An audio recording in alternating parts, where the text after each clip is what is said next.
আউযু বিল্লাহি মিনাশ শাইতানির রাজিম। বিসমিল্লাহির রহমানির রহিম। হযরত আব্দুল্লাহ রাদিয়াল্লাহু তাআলা আনহু বলেন, আমি যেন রাসূলুল্লাহ সাল্লাল্লাহু আলাইহি ওয়াসাল্লামকে দেখিতে পাইতেছি। তিনি এক নবীর ঘটনা বর্ণনা করিতেছেন যে হযরত আব্দুল্লাহ রাদিয়াল্লাহু তাআলা আনহু বলেন, আমি যেন রাসূলুল্লাহ সাল্লাল্লাহু আলাইহি ওয়াসাল্লামকে দেখিতে পাইতেছি। তিনি এক নবীর ঘটনা বর্ণনা করিতেছেন। তাহার কম তাহাকে এত মারপিট করিল যে রক্তাক্ত করিয়া দিল। রাসূলুল্লাহ সাল্লাল্লাহু আলাইহি ওয়াসাল্লামের ব্যাপারে আব্দুল্লাহ রাদিয়াল্লাহু তাআলা আনহু বলতেছেন যে রাসূলুল্লাহ সাল্লাল্লাহু আলাইহি ওয়াসাল্লামকে দেখিতে পাইতেছি।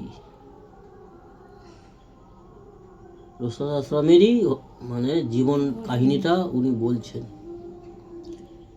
তিনি এক নবীর ঘটনা বর্ণনা করতেছেন। রাসূলুল্লাহ সাল্লাল্লাহু আলাইহি ওয়াসাল্লাম বর্ণনা করতেছেন কোন এক নবীর ঘটনা, কিন্তু এই জিনিসটা আমার নবী সাল্লাল্লাহু আলাইহি ওয়াসাল্লামের সঙ্গেই ঘটেছে বলছেন। তা সেই নবীর কম মানে সেই নবীর এলাকার লোকেরা, যে এলাকার জন্য প্রত্যেক এলাকার জন্য এক একটা নবী আগেকার যুগে আসতো। তো এক নবীর ঘটনা বর্ণনা করতেছেন। তাহার কম তাহাকে এত মারপিট করিল যে রক্তাক্ত করিয়া দিল, আর তিনি আপন চেহারা হইতে রক্ত মুছিতেছিলেন এবং বলিতেছিলেন। তার কমকে দাওয়াত দিয়েছে, দিন ইসলামের দাওয়াত দিয়েছে, হকের দাওয়াত দিয়েছে, আল্লাহর পথে আহ্বান করেছে, অন্যায় পথ পরিত্যাগ করার কথা বলার কারণে নবীদের সঙ্গে এরকম হয়েছে। আর আজকের দিনেও সেই দায়িত্ব, সেই কাজ এই উম্মতে মুহাম্মাদিকে আল্লাহ দিয়েছে। আর এই উম্মতের মধ্যে কিছু সংখ্যক লোক সেই দায়িত্ব পালন করতেছে।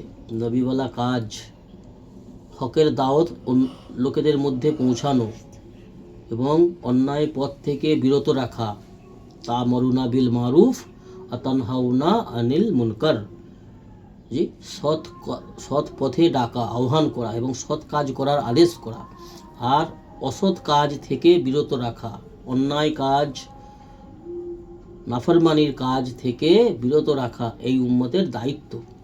কেন? এই উম্মত আমরা হচ্ছি আখেরি নবীর আখেরি উম্মত, শ্রেষ্ঠ নবীর শ্রেষ্ঠ উম্মত। এই উম্মতের কাজ বড় উঁচা কাজ, যেই কাজ আল্লাহ যুগে যুগে নবী রসুলদেরকে এই কাজের দায়িত্ব দিয়ে দুনিয়ায় পাঠাতেন। তো নবী রসুলগণ যেহেতু আর আসবে না, আমাদের নবী শেষ নবী, আখেরি নবী, তো এই নবীর উম্মতকে ওই কাজ দেওয়া হয়েছে। আর দাওয়াতের কাজ, মানুষকে আল্লাহর পথে ডাকার কাজ।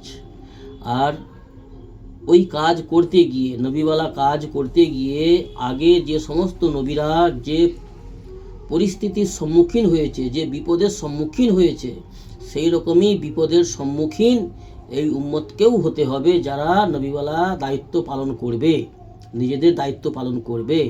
আর আগেকার দিনে বিগত যে সমস্ত নবীদের সঙ্গে বা নবীদের জন্য আল্লাহর যেরকমভাবে মদদ ছিল, সাহায্য ছিল, আল্লাহ পাকের রাহবারি ছিল, সেরকমভাবেই এই উম্মত যখন দায়িত্ব পালন করবে, আল্লাহ পাকের ঠিক তেমনইভাবেই সাহায্য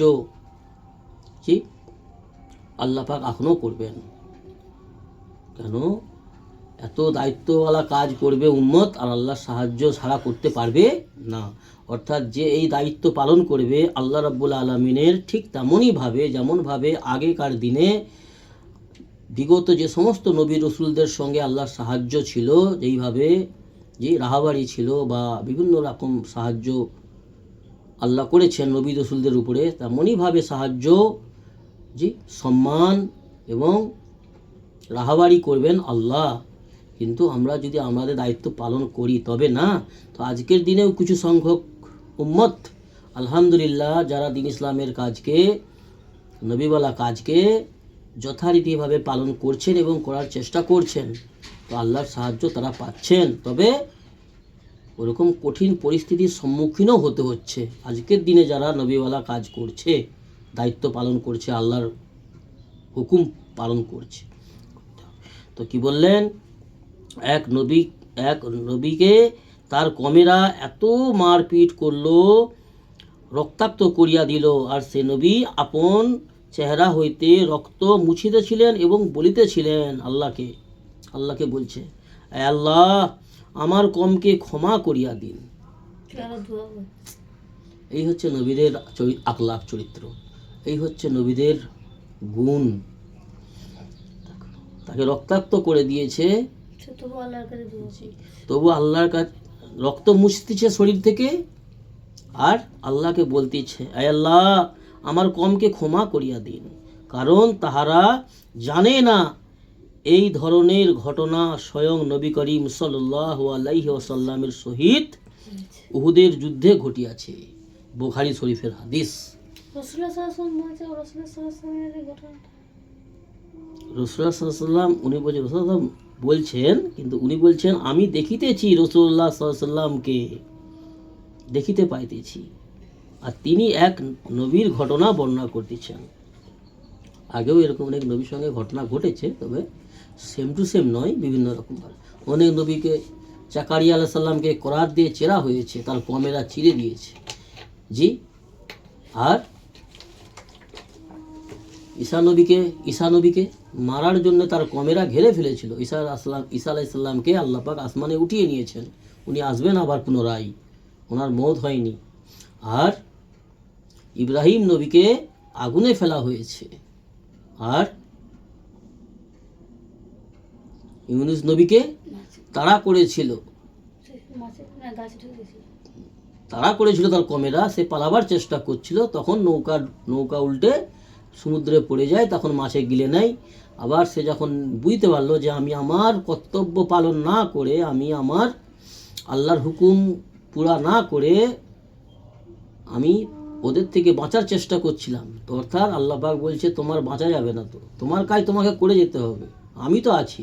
আল্লাহ বলছে, তোমার সাথে আমি আছি। নবীর সাথে বা নবীওয়ালা কাজ যারা করবে, যারা আল্লাহর হুকুমকে যথারীতিভাবে পূরণ করবে, যেইভাবে পূরণ করবে, তার সেইভাবে আল্লাহর সাহায্য তার সাথে আছে। পালানোর কোনো অবকাশ নেই, পালাবে কোথায়? জীবন দিয়েছে যে আল্লাহ, মওত দিবে সেই আল্লাহ, জি। তার মাঝে জীবন আর মওত, মৃত্যুর আগে মাঝখানে যে সময়টা, যেমনভাবে আল্লাহর হুকুমকে পুরা করবে, নিজের কর্তব্য পালন করবে, তেমনভাবে আল্লাহ পাকের সাহায্য পাবে। কিন্তু মওত থেকে কেউ বাঁচতে পারবে না, মওত থেকে কেউ না বেঁচেছে না বাঁচবে। মওত সমস্ত মখলুকের মুকদ্দর, মওত সমস্ত সমস্ত মখলুককে মওতের স্বাদ চাখতে হবে। মওত থেকে শুধুমাত্র আমার রব আল্লাহ রব্বুল আলামিন পাক, মওত থেকে পাক শুধু এক আল্লাহ, বাকি सबके मरते হবে, सबको ফানা, জি। फिर আল্লাহ পাক सबके উঠাবে, फिर আল্লাহ পাক হাসরের ময়দান কায়েম করবে, फिर হিসাব হবে, হিসাব ও কিতাব হবে, फिर জান্নাত ও জাহান্নামের ফয়সালা হবে, যার যেমন কর্ম হবে, যার যেমন আমল হবে। এক তবকার মানুষ হামেশার জন্য জান্নাতে আয়েশ ও আরামের জীবনে হাসি ফুর্তি আনন্দ উপভোগ করবে, আর এক শ্রেণীর মানুষ, এক তবকার মানুষ হামেশার চিরস্থায়ী জাহান্নাম, কষ্ট, কান্না, ব্যথা, বেদনা, যন্ত্রণা, বিভিন্ন রকমের মুসিবতে গ্রেপ্তার হবে, অর্থাৎ সে জাহান্নামে প্রবেশ করবে। তো আমাদেরকে তয় করতে হবে, আমাদেরকে চিন্তা চেতনা নিয়ে চলতে হবে, আমরা কোন স্থান পছন্দ করব এবং কোন জায়গা আমরা চয়েস করব। জান্নাত আর জাহান্নাম, দুটো জায়গা মানব জাতির জন্য আল্লাহ পাক বানিয়েছে, দুটোর মধ্যে একটা ঠিকানা হবে। কথা বুঝেছ? আল্লাহ আমাদের তৌফিক দান করুন জান্নাতে যাওয়ার, জান্নাতবাসী হওয়ার, এবং জান্নাতে যাওয়ার পথে চলার তৌফিক দান করুন। জাহান্নামের কষ্ট থেকে, দোজখের আগুন থেকে, কঠিন ভয়ানক পরিস্থিতিতে আল্লাহ সাহায্য করুন, এবং আল্লাহ আমাদের মুসিবত থেকে হেফাজত করুন। আল্লাহুম্মা আমিন। সুবহানাল্লাহি ওয়া বিহামদিহি।